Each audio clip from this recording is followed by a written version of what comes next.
My grandmother Rachel died during the war, during the Holocaust. My mother grew up with her aunts, and that's where she learned to make her chicken soup, passed down from her mom. Everything started with a 6-quart pot and about a 3 to 4 pound chicken at the bottom of it. Everything was done by observation. Watch me. You peel the carrots and you cut them just so before they go into the pot. Next came the potatoes, peeled and cut into chunks, followed by the celery. Washed, everything was washed before it was cut and put into the pot.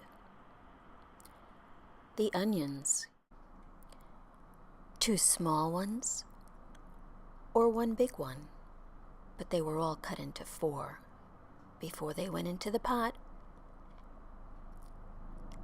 Next came the dill, washed and cut. It didn't matter how it was cut before it was put into the pot. Parsley, also washed and cut.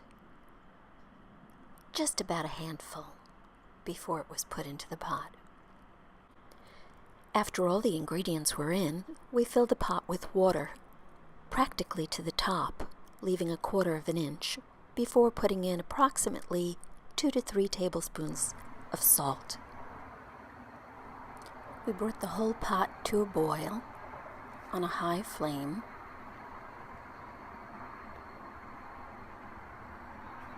And that gave us enough time to clean up all the things that were in the sink. When it came to a high boil, we lowered the flame and covered the pot, leaving a little bit of an opening, and we waited 1 hour to 2 hours.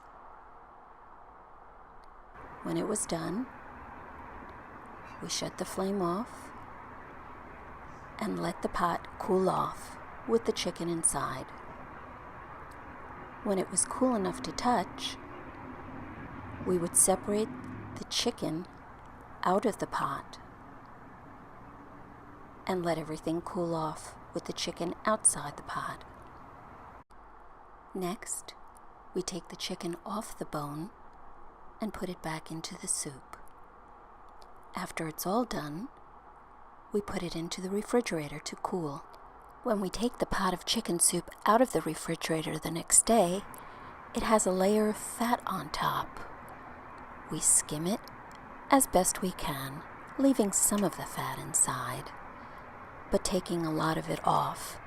That's the unhealthy part. Some people do leave it in. Once we have the desired amount of fat taken off the top, we warm it up and ladle it into soup bowls for all to enjoy.